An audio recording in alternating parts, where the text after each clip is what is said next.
Welcome back, everybody, to the Primary Science Podcast, Season 3. And we're calling this season Deep Dives.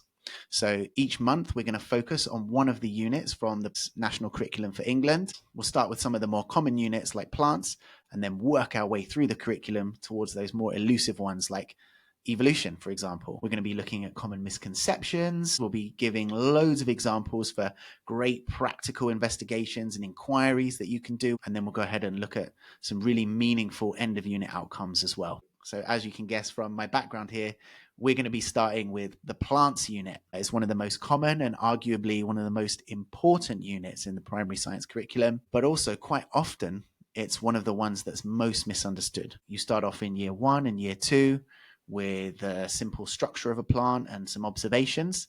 And then in year 3, there's a great leap into systems, reproduction, as well as lots of scientific inquiry. And then in years 5 and 6, it resurfaces again, embedded in different units like reproduction, life cycles, adaptation, classification, and so on. So we are very, very lucky, ladies and gentlemen, to be joined by not just one, but 3 exceptional guests to help us unpack primary plants. Firstly, we have Helen Spring, sometimes lovingly referred to as the Green Goddess herself. She's a science education consultant, contributor to the Primary Science Quality Mark, CLEAPSS, which is the Consortium for Local Education Authorities for the provision of science services, and then TAPPS, which is Teacher Assessment for Primary Science. And she also leads outdoor science education programs at Horsham Mill up in North Yorkshire, as well as running her very own primary science business for outdoor learning called Spring Learning. So I'm really looking forward to listening to Helen's insights. It's also a great pleasure for me to announce our second guest, Beth Upton. Beth is an outstanding primary science lead, recently head of junior science at Wellington College, Bangkok, and she's very well known for creating really powerful, real-life experiences for the children in the classroom. So I'm very much looking forward to getting to know more about how Beth does primary science plants. I'm also very happy to introduce our third guest for today is Becki Price. Becki is a brilliantly experienced primary science education consultant and primary science teaching trust college fellow. She's done work on progression, curriculum design, and assessment, and I think she'll bring some real clarity and energy to how we teach complex units, just like plants. So without any further ado, let's kick off season 3 and go and welcome our guests to the show. All right, so here we go then, the very first episode of season 3. And I'm very, very excited to be kicking things off with such a wonderful panel of experts. So let's start by getting a little look into what you've all been up to lately and what's been grabbing your attention in the world of science education. So Helen, welcome to the show. Hello. So in terms of science education recently, it's been a really busy term at Horsham Mill, which is one of the places I work. I lead outdoor science visits, a beautiful venue in North Yorkshire. We've just achieved our Learning Outside the Classroom quality mark. Lots of primary science visits this term, including gears, levers and pulleys, lots of groups coming to learn about renewable energy. We generate renewable hydroelectricity at Horsham Mill, hence the renewable energy workshops. I also hosted a Teaching Primary Science Outdoors course at Horsham Mill last month in June, which was fantastic. I'm leading another course there, same course again in September. In my other work, I've been supporting a large cohort of primary science quality mark schools, putting together their final submissions and also working with the PSQM headquarters team to develop new materials to support schools. I also work for CLEAPSS, so I've been trialling lots of activities in my local schools. One of the main things I've been doing recently is working on forces, so trialling lots of forces activities, which will hopefully support Year 5 teachers.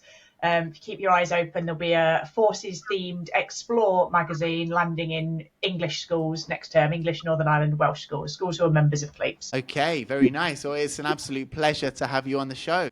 I'm also very interested in the Teaching Primary Science Outdoors course for teachers. Is there ever any scope for an online course or something like that for international teachers like myself who are very far away but would still just love to learn that kind of thing?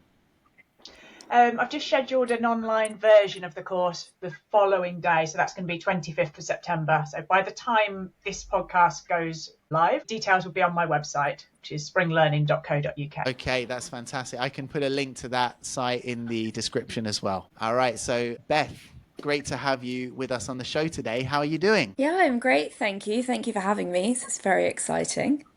Yeah, an absolute pleasure. I just wonder if you could tell us a little bit about what kinds of things are exciting you most at the moment with your work in primary science?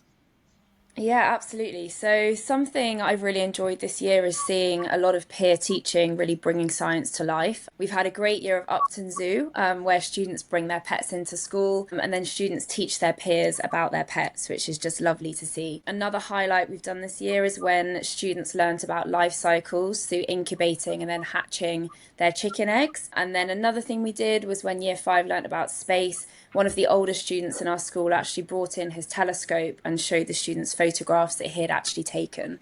So opportunities like that where students are learning from other students and taking real ownership over their learning is really wonderful to see. I'm also enjoying planning a lot of topic-based learning. So for example, we've got a time capsule project coming up. So rather than just teaching the science in isolation, I'm working with the other teachers to sort of embed those skills within a broader, more meaningful context. So yeah, it's really exciting. Yeah, that sounds really interesting, and it's funny with the peer teaching how students tend to listen to each other much more sort of fervently to their peers than they do to their teachers sometimes. I guess it's just maybe because it's a bit more relevant to them, and it's their peer that's interested, their friend that's interested, and not just some grown up at the front of the room that's telling them this is what you should learn. And for those students that brought things in, was that something you were able to plan out from the beginning, kind of chat with them and find out what they've got? Or was it more sort of opportunistic in the moment when it came up? Yeah, so it sort of just happened. So before I became a teacher, I did a zoology degree, and then I actually worked in a safari park for a year. So when I started teaching, I sort of told the students that was my background, and a lot of them were really interested in that and said, "Oh, I've got so and so at home. I've got so and so at home. Can I bring it in?" And I was like, "Yeah, great." And then it just sort of kicked off from there, and it got to the point where every week or every other week we were getting a new guest into school. So yeah, we've had snakes, geckos, hissing cockroaches, all sorts of things. But yeah, it's so great to see the students so excited about that, and teaching each other is just wonderful as well. Wow. Yeah, I would love to be in your class, actually. That sounds Slightly great. chaotic at times, but it is fun.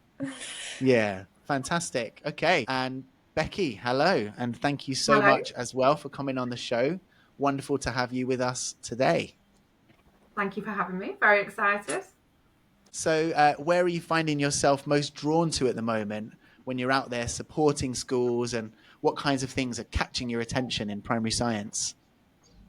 Well, bringing pets into the classroom has definitely caught my attention already. So I need to chat with Beth more later. That's fantastic, especially in the part of the world that you are in. That sounds like a dangerous mission. But I think when going in and supporting other schools, I think we're most drawn to at the moment.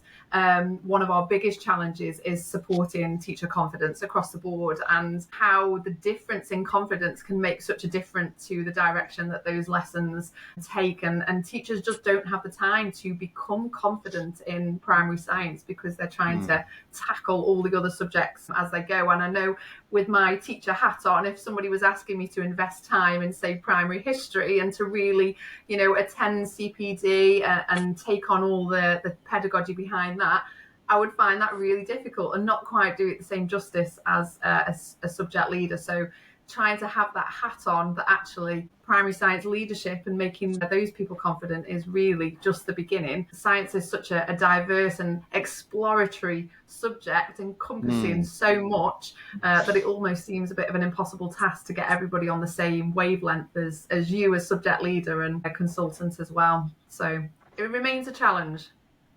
Yeah, it's certainly a huge undertaking. I think, we just got to keep chipping away at it. And I guess ultimately it kind of calls for a bit of a cultural shift in terms of, how much time and resources are being put into primary science. And I guess hopefully maybe a resource like this episode that we're creating right now will at least help in some small way as well. I hope towards that. Okay, it's game time, everyone. And I've decided to mix things up a little bit for season 3 from the usual quick 5.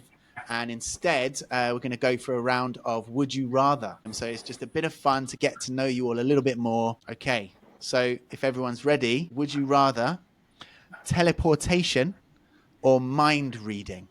And I think, Helen, would you like to go first for this one? I think teleportation, because then you could go wherever you wanted in the world or beyond the world. I think that would be far more exciting. I'd be a bit worried about what was going on in other people's minds sometimes. Yeah, some things are better left unsaid. I agree. How about yourself, Beth? Yeah, I absolutely agree as well. I think, I love traveling to different places, but the actual process of the journey sometimes I don't love. I don't love sitting in an airport or on a plane for many hours. So, yeah, teleportation, 100% for me. Okay, that's two out of three. So, Becki, how about you? Yeah, I definitely agree. I don't want to know too much about what people are thinking. No chance. Yeah. And would you rather time travel to the future or the past? So I think we'll start with Becki. What do you reckon? I think I'd go past. There's lots of people I'd want to meet. I want to find things out. I don't want to know too much about the future again. I don't want to know more things that I need to know. I'll go back. Okay, nice answer. And what are your thoughts on this one, Beth? Yeah, I think past. I mean, I've just watched the new Jurassic Park film, and I'll be honest, I would still go. I'd love to go back to where the dinosaurs were and just see them in real life. So yeah, past. Yeah, that would be cool. Okay, and Helen, which one would you rather? Oh, I'm kind of torn, but yeah, I'm quite passionate about the outdoors. So my thinking is go back to the past, because I feel like we looked after our environment more in the past, and we could go and see like the Arctic and the Antarctic. I need a teleporter here as well, but the Arctic and the Antarctic, and we could go and see some rainforests that were pristine. That said, I'm really curious about what happens to all of those environments in the future. So I'm on the fence. I want to go both. Yeah, I get you there. Okay, how about this one? Would you rather spend the day with Thor or Wonder Woman? Beth, would you like to go first on this one? Oh, I think probably Wonder Woman, a strong Okay. female role model. Yeah, I think should be great fun to spend the day with. Nice. Okay, and what do you think, Helen? Well, I have to confess, a childhood of never really watching telly, so I don't really know much about Wonder Woman other than what she looks like. Thor, I know God of Thunder. That's kind of my limited knowledge Yeah. there. I'm going for Thor because I like the idea of someone being able to kind of create thunderstorms, which I'm kind of assuming is what he does. That's definitely part of it. Okay, nice. And how about yourself, Becki? Yeah, I'd go Wonder Woman, I think. Rub off some of that wonder energy. Love it. Okay, the penultimate would you rather. So this one relates to our topic today. Would you rather speak every human language that's ever been known, or be able to talk to plants? I think we'll start with Helen for this one. Much as I'm into the outdoors, I think I'd rather learn all the languages. I think that would be amazing. I do quite like my travelling as well, and it would be amazing to go and talk to all the people in all the different countries. True. It would fit with your teleportation skill. It would, yeah. Yeah. Okay, nice. And Becki? I think talking to plants might be a little bit more damaging to your reputation. Nobody would believe a word you said if you're talking to plants. You just look like some crazy woman. So yeah, I'm going to go with learning all the languages. You'd look mint then. Everybody would be in awe. I'll go with that. Yeah, true. Absolutely. Yeah, it'd be a big advantage for sure. And Beth, how about yourself? I mean, I'd love to say the languages, but maybe this says a lot about me as a person. But I think the plants, because then the plants could tell you about the animals. If, I don't know, you were trying to find a leopard, it would say, okay, well, leopards pass this way. So I think plants, then I could be an amazing animal tracker. Yeah, nice. I think I'm with you on that one. I think talking to plants would be more my thing as well. Okay, the final would you rather have to defend yourself against and actively attacking you 100 frog-sized elephants or one elephant-sized frog? Let's start with Beth for this one. I think 100 frog-sized elephants. I think, but I feel a bit sad at the thought of elephants attacking me. But yeah, I think I'm more likely to survive, I hope. Okay. And Becki, what are your thoughts on this? Yeah, well, I was just trying to compute what you were actually saying first. It took me a minute to get my head around it. Yeah, so I think I'd go the 100 same. frog-sized elephants. Yeah, So I'd go elephants with that that are just teeny tiny, or one massive elephant-sized frog actively trying to eat you. Yeah, I'd go with tiny elephants. I think you can bat them away a lot easier, for sure. Yeah. Okay. And how about yourself, Helen?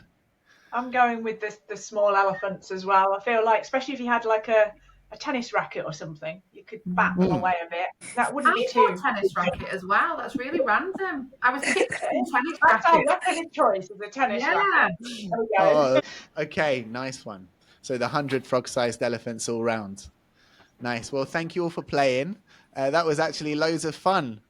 And I feel like in a strange way as well, I do know you all a little bit better now. So on to plants, to more serious things now. So let's talk about the big ideas that sort of overarch the plants unit and focus in a little bit on those misconceptions as well that often come up. So, when it comes to plants, one of the big ideas is that structure links to function. But it's also where we see a lot of those misconceptions coming up. Like, maybe the students think that plants aren't alive, or roots drink water up like a straw. So let's start with the green goddess herself, Helen. From your perspective, how do you help children see those structure function relationships in those real outdoor environments? So, in other words, how could teachers make good use of outdoor spaces that they have access to at school? So I'd very much encourage you to see the outdoor space that you've got access to, whether that's just a concrete square or whether that's a field and a woodland, but to see that outdoor space as part of your learning space, as an extension of your learning space. So think about what the learning objectives are and think about where children will learn that objective the best.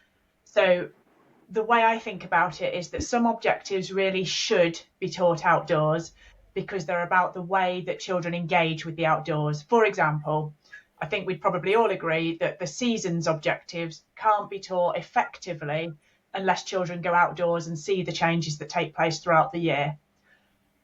But then there are others, so sometimes it doesn't make any difference whether the lesson is indoors or outdoors, but it could be taught outdoors. It doesn't have to be. So, for example, when you're learning about materials, in the book I've written, I've got a lesson where children make pixie houses outdoors to learn about properties of materials. It's a free download on my website. So in these cases, it's worth considering why we're teaching indoors and why we're teaching outdoors. The weather, children's clothing, all of that stuff, is a factor.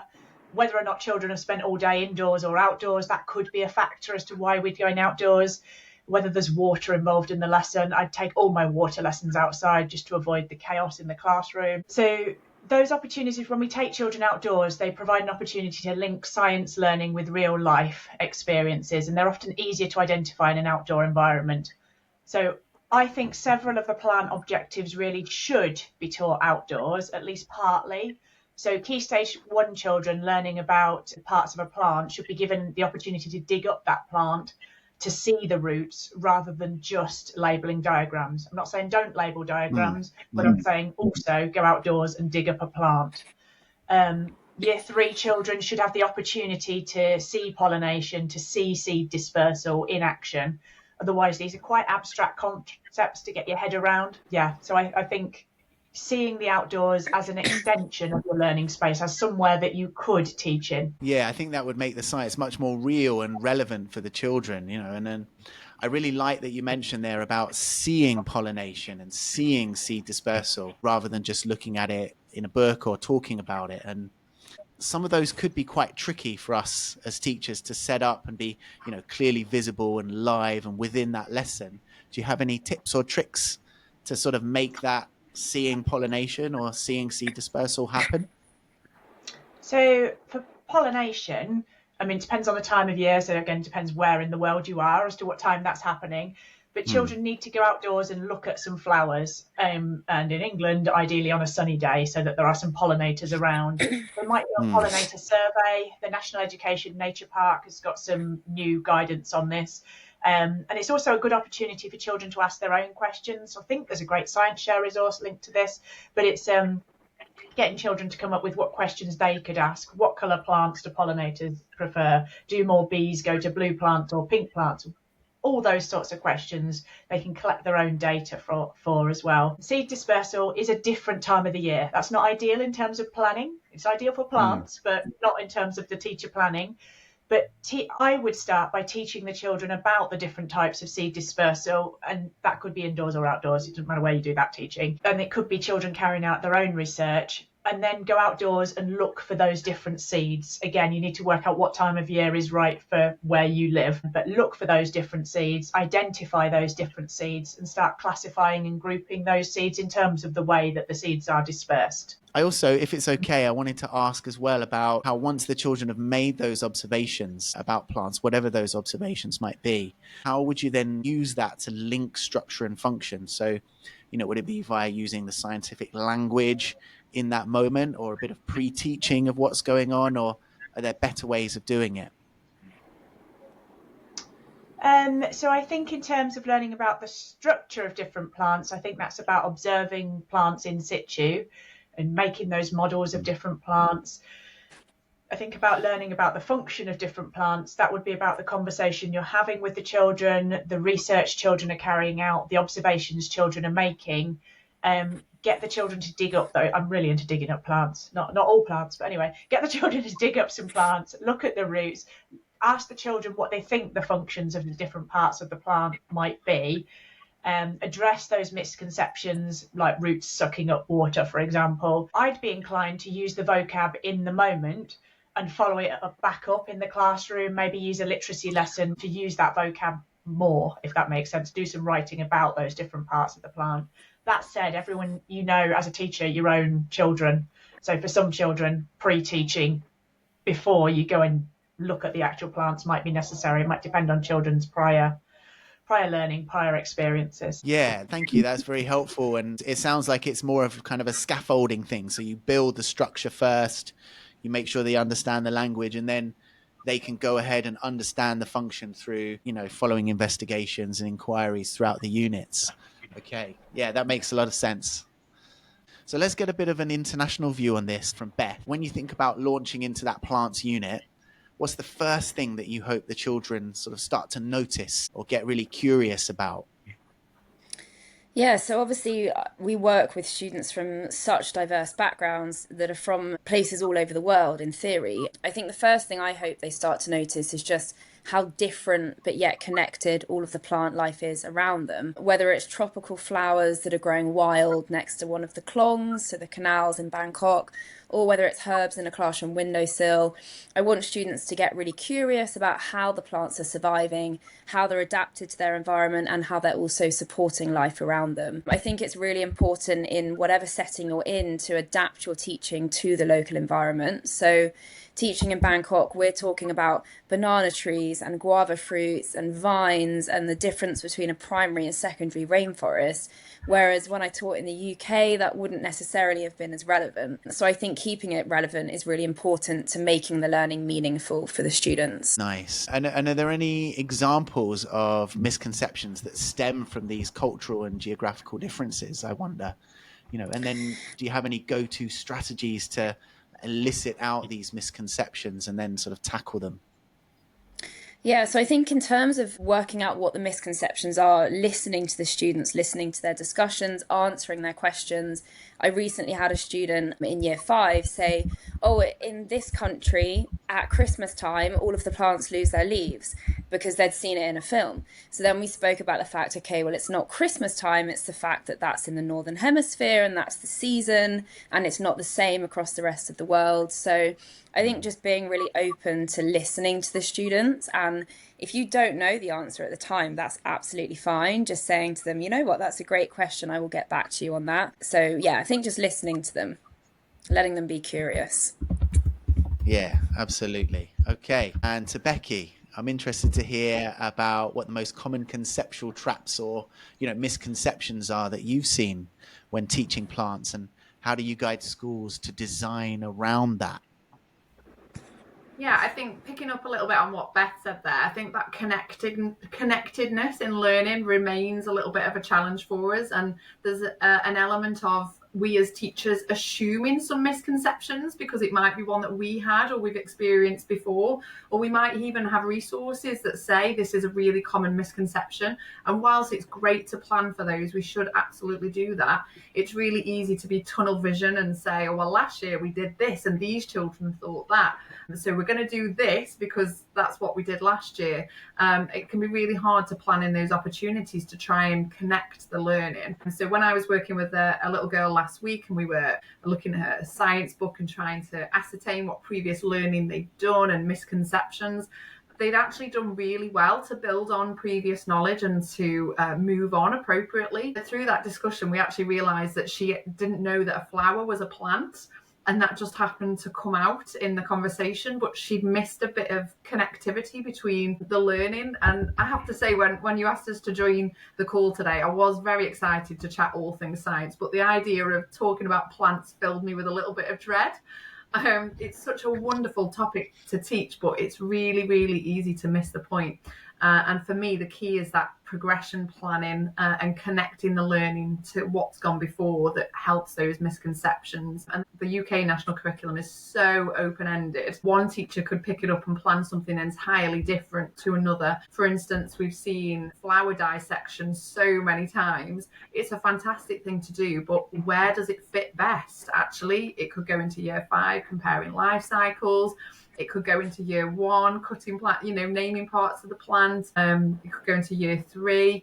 Do children in year 3 need to know about the stamen and the ovary? It's just so ambiguous and so open-ended. And we've got to be really confident with our subject leaders that we know what's best for our school and have that subject leader that says, this works for us. This is what we do in our school because of this, so that you can really plan for misconceptions that are appropriate to your setting and your children.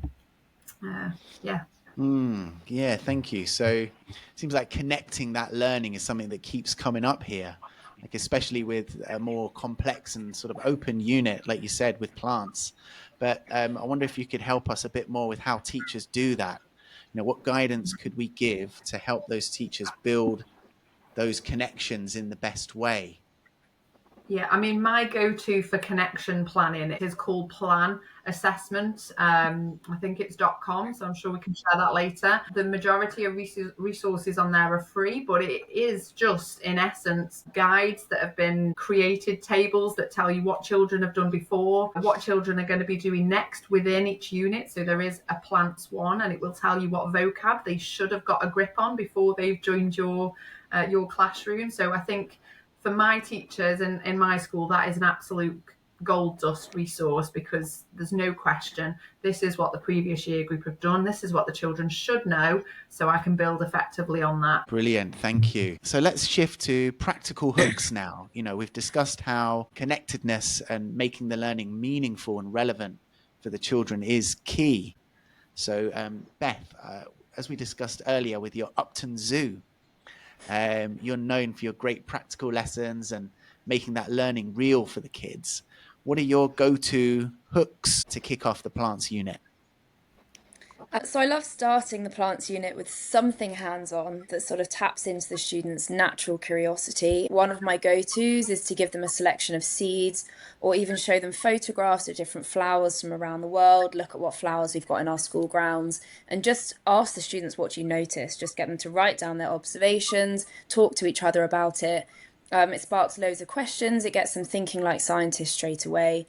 I love getting students to go on a plant hunt around the school grounds and take photos of what they can find. My year 4s loved it, and they decided that they wanted to have a go at growing something in the school. So they actually took some watermelon seeds from their lunches and they decided to plant them outside the sports hall. But they made little signs asking other students to not touch. They asked the gardeners to not move them or dig them up. So yeah, I'm excited to see if they manage to grow them into little seedlings. Yeah, I love that. Like, it seems like you've got that student agency, like, just built in there. And it's a great way of making it real, because, to them, basically, they are calling the shots. I wonder if we could deep dive just a little bit more into the seed observation hook that you mentioned.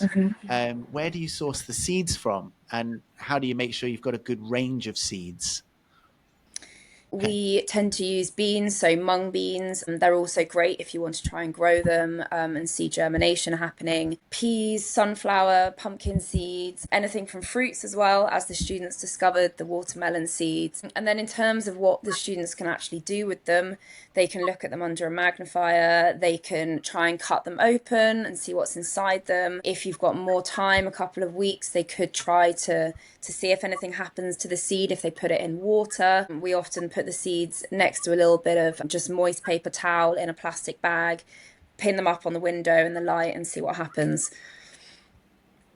Yeah, really nice. Okay, thank you there, Beth. So Becki, what creative approaches or opening questions have you seen or used yourself that help spark children's curiosity or got them thinking like scientists? Yeah, I mean, I think I'd absolutely agree with everything Beth has said first. I think to have that kind of hook in front of them and to get them thinking, well, why does it do this and what do you notice, I think is across the board just a wonderful place to start whatever topic you're doing. The Great Science Share this year have had an activity based on creating a model for coral, and whilst the children have always been working scientifically doing things like that, I've never really zoned into that word model and how it helps scientists. So not building a model or a structure, but using different objects and materials to replicate what might be happening in the real world. And so, for instance, the model of water in celery and the model of cheesy puffs to demonstrate pollination. The plants unit provides great opportunities for the children to see things in real life and going outside, as Helen said, and seeing it real world, but also to create those models that replicate what happens behind the scenes of the trusty plant. So we always say in our school that seeing is believing, and I'd suggest that the plants one, for instance, is a great one because you can go outside and see it to believe it, but also there's so many models that can be created to replicate what's going on there. Getting the children thinking as scientists is a wonderful thing. They're not pretending to be scientists for that lesson. They are the scientists exploring and questioning and finding things out, and sometimes breaking down barriers with the teachers so they don't have to feel like they have to know all the answers inside out. And not giving justifications for things not going the right way or saying, well, this is this because of that. But actually, the children are the scientists, giving the chance for them to explore those models and how it's similar to the real life opportunities.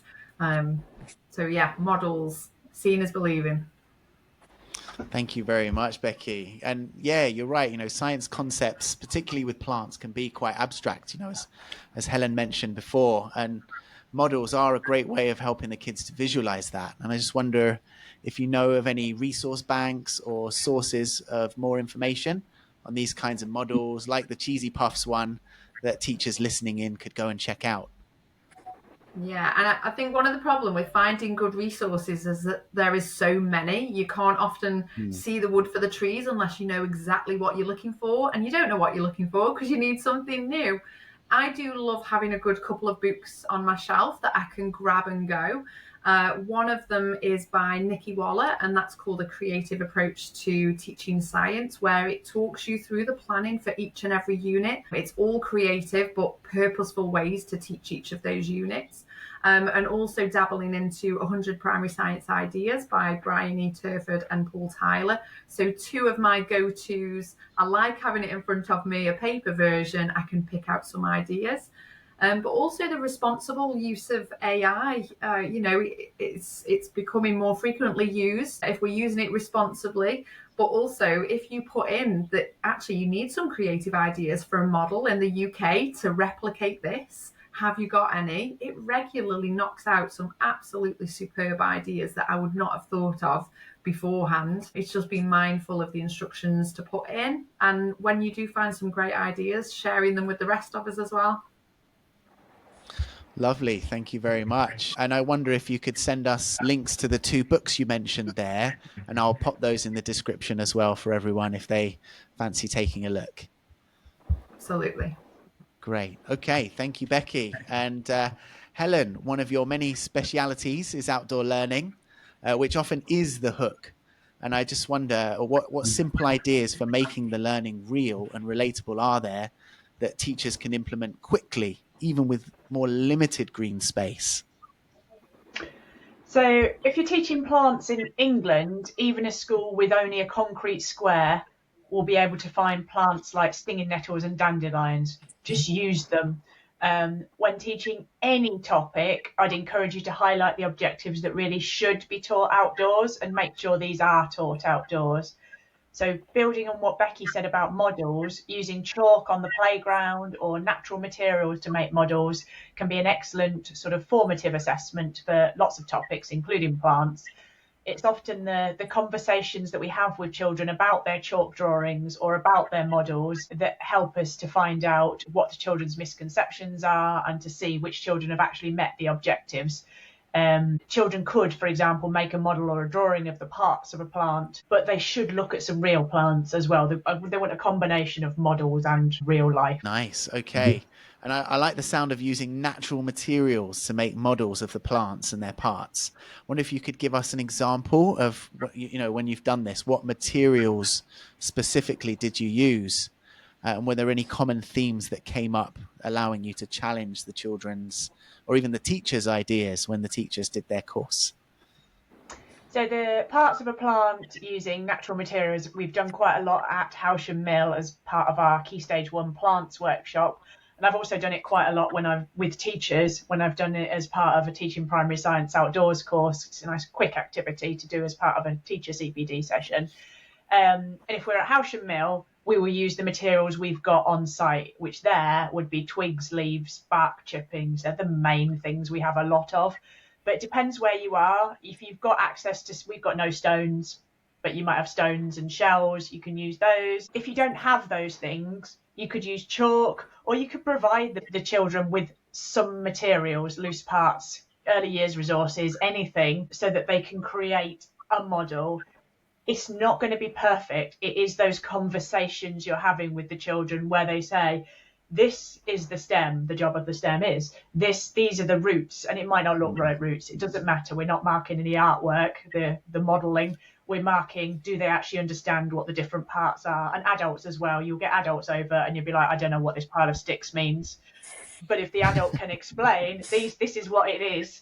We're not marking the quality of the art. We are marking the knowledge. That's what we're trying to find out. Yeah, so the types of it's helpful to identify lots of different misconceptions. If children haven't seen real plants, they haven't dug up any plants, for example, they don't necessarily know that roots really exist, even if they've drawn diagrams of them. So you might sometimes get children making a model of a plant with no roots, because they've never really seen roots. So that's quite a misconception that might come in very early on, like year 1 type level. Okay, thank you very much. And next up, we've identified the kids' misconceptions, we've hooked them in, we've made the unit feel real for them. Let's now talk about some specific ideas for exploration, for inquiry. So when it comes to inquiry and meaningful practical work, obviously we know there's a difference between just doing activities with plants and then actually using them to explore scientific questions. So we'll start with Becki this time. What's a really solid investigation that you've used or recommended that helps children move from watching those plants grow to developing a more scientific understanding of the function? Yeah, I think, there's just so many. I am definitely still a lover of planting a bean and putting them in different places to see what plants really need to grow. Because, we've got teachers still where you see it happening and they will say, well, it was in the bottom drawer. It shouldn't have grown because it was dark. But actually, there's so much in the discussions to be had, children and adults. I just think it's a beautiful one for developing an inquiry together and then actually exploring what the plants really need to grow and grow in a healthy way. But I've always said the problem with this one is that the children really want to feel success. So given the choice, no one wants to be the kid to put their seed in a cold, dark place with no water, because to an extent, they already know that it's not going to be successful. So why would they want to do that? But also that then poses the question of, well, why are we doing it if they already know if it's in a cold, dark place with no water, it potentially won't grow as well. So it requires a little bit of careful planning there. Where do we plant our plants? Do we do some together as a class so that children have got that chance to be successful and to have that healthy grown plant as well? But the discussion afterwards, I think, is just as beneficial, if not more, than actually putting their bean seeds in different places. But the speed of a bean growing is a win. I'd definitely go for that. So changing the focus and the question can really help children in that kind of investigation. Fitting the diverse needs in your classroom and depending on the resources available. We always like to give our plants pet names if possible, because it means that the children give a little bit of extra care. I'd love to know the science behind that, why it works, because it also happens with glue sticks as well. If glue sticks have names, they do usually last longer. Nobody knows why, but an idea. Okay, there's a new area for research there. Okay.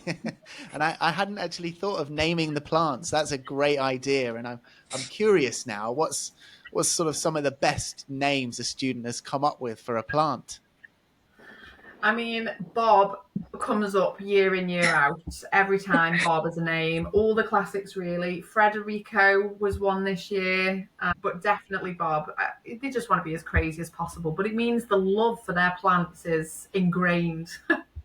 Yeah, okay. And Beth, could you talk us through an investigation that you've done that sort of helped uncover those misconceptions or stretch the students' thinking? Yeah, absolutely. I love Becky's suggestions. They're very solid go-tos, and the naming as well is a great idea. I recently was teaching year 6. We were learning about systems of classification, the Linnaean system, and I said to them, name me something that's alive. And they were naming every animal they could think of, but didn't name plants. And I think a lot of students sort of forget that plants are also alive. So something I quite like doing with them is just to place a leafy plant or a leaf in a clear container of water, leave it in the sunlight, and then after a while, students will start to notice tiny bubbles forming on the leaf. And that's a really good moment to ask, well, where are those bubbles coming from? Which then leads into the idea that plants are doing more than just sitting there. They are actually active, they're producing something. So I think that's a really nice one to help shift students' perspective of plants as being passive to realizing that actually they're alive and they're doing something. And then it gets them asking really great questions. Yeah, that's really useful, yet a simple setup for a demo, which is perfect. And I wonder if you've then developed or used any follow-up investigations that the children can then plan and do after your demonstration has, piqued their interest. Yeah, and I think you don't need to then go into too much detail about that, but you can say, okay, well, we've now sort of got some evidence that plants are alive. What else does something need to be alive? We can talk about the fact that things move, things reproduce, things need nutrition, and then the students can even plan their own investigations around that. And I think the beauty of science is that it's all about the investigation, the experimenting. So a student might then plan something to prove that a plant moves, and it might not work, and that's fine. But actually, they've used the skills to actually plan an investigation to try and gather some evidence. So I think you can get the students to do all sorts of things with that. Okay, thank you very much. And Helen, I think one of the big challenges with investigations into plants, as we sort of touched upon earlier, is that many of the functions that they do take a really long time to occur. So I wonder if you could help us understand how we might structure plant-based investigations outdoors or indoors so that they're more interactive within that lesson and not just observational over long periods. I think this is really tricky. We can't get away from the fact that plants take time to grow and to die. So having plants on site that children are involved in growing really helps, as then you can go outdoors regularly to look at or to care for the plants. And it could just be a small part of a lesson that happens often, but that will help children to learn about the needs of plants and to learn about plants' life cycles. CLEAPSS, which most primary schools in England, Northern Ireland and Wales will be members of, have also got suggestions on the types of plants to use in the classroom if you're finding about what plants need to stay healthy. When I was leading a course recently, a teacher shared with me a really good example of how she had taught children about what plants need to stay healthy rather than shutting the plant in the bottom drawer and letting it die, for example. So what she'd done is she'd taken 2 large containers, I'm thinking like a washing up bowl type size, one transparent, one opaque, turned them upside down on the grass and observed what happened to the grass a few days later. So hopefully in England, I don't know about abroad, but in England you would find out that the grass underneath the opaque container had started to go white. It's still alive, but it's losing its colour, so it's not going to grow very well. CLEAPSS have also got some guidance on collecting seeds. We're still looking at observations over time, but giving the children the opportunity to collect the seeds themselves would help to consolidate learning about plant life cycles, as well as making the lesson itself a bit more interactive. Okay. CLEAPSS is certainly sounding like a real go-to resource here. How do we access that? So schools need to be members, and most schools join CLEAPSS through their local authority. I think schools from abroad can join. They've recently changed the way in which you log into the website, and now teachers need an individual login to get onto all the resources, but it's easy to set up. If you're not sure if your school's a member, try and set up a login and it will tell you what to do if you're not a member, basically. Right.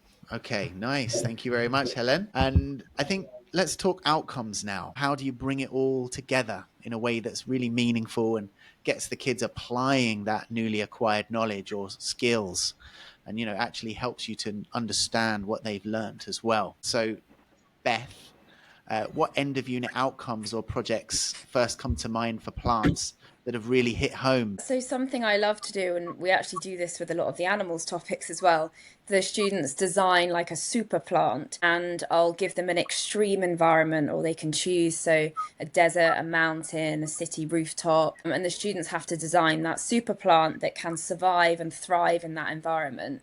So it's great for pulling everything together about what they've learned about the plant's adaptations that they have, and allows the students to apply everything in a really creative and fun way. And then it gives me a really good insight as to how well they've understood the plant's topic. Nice as well. You're creating future plant geneticists there. That sounds really interesting. I'm curious again now, what's one of the example super plant creations that's like stuck in your mind?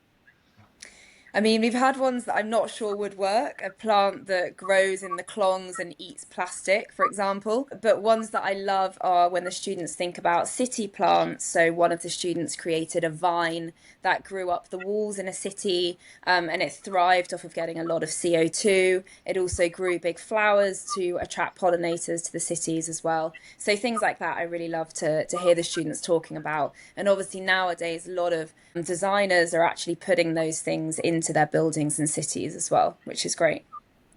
Nice. Yeah. Okay, over to Helen. Are there any projects you've seen or put into action that lend themselves well as a final outcome for plants? If children in year 6 are learning about classification of plants, they could create a classification key for some of the trees they've got growing in their school grounds. This could then be used by year 4 children to identify and classify the trees that they really have in their school grounds. And the next logical step would be for the year 4 pupils to make a spotter sheet, now that they actually know the names of the trees that they really have in their school grounds. And the spotter sheet could be used by children in year 1 when they're identifying and naming the trees. I'd stick to about 6 in this classification key / spotter sheet to make it more manageable. Just a sort of step up from using generic ID sheets, classification keys, etc. Yeah, that's really cool. It links back to what Beth mentioned at the beginning about peer teaching as well. So over to Becki. I wonder if you could share any creative outputs or assessment opportunities you've seen that tie the unit together sort of really beautifully. Yeah, I mean, I'm definitely going to steal that idea first of all. Anything that we can get the older children to do for the younger children is a win for me. So I'm taking that one. I'd not thought about a spotter sheet before. And we've done what Beth's done before as well and adapted the outcome. So they're designing the best pollinator, something like that. We have worked with the older, younger children where they've created kind of picture flat posters for younger children, all about the different parts and the function of a plant. It's great to see what they've kind of understood. In our school, we tend to use that term from TAPS, Teacher Assessment in Primary Science, where we're using ongoing formative assessment, whereby we're kind of incorporating those assessment opportunities at every point in the unit to try and avoid that need to do something specific at the end that shows us everything that they've done. So with everything we've talked about today, we could be listening and watching and assessing. It's time that's always the issue with that one. But yeah, we'd encourage that as well. I like that, best pollinator. My curiosity has piqued again. Can you remember an example that stuck with you for the best pollinator? Well, we tend to have to re-challenge the children because immediately their first thought goes to, well, everything needs to be massive then. The petals need to be the size of the paper, as do all the other individual parts. So then we have to challenge back at that and say, well, what about this? And if that happens, what will happen with this? So we have had to rein in just going massive. Okay, interesting. And I'd love to know your thoughts as well on giving students a bit more choice or agency in how they present this, end of unit outcome. So, for example, do they all need to present a picture flat poster in that instance, or could it be like a model, like Cheesy Puffs model style, or perhaps something on the computer generated model, or do you just find all that stuff complicates things too much? No, again, I think it goes back to that teacher confidence as well. Choice is a scary word for teachers. If you give the children choice, it means there is going to be chaos. Obviously, we don't think that, we don't believe that, but it is really zoning in on and staying focused on what is it that you're actually wanting to achieve with the children there. Are you wanting to assess what they know? In which case, that could be presented in a variety of ways suitable to your class dynamic and behaviours and the resources available.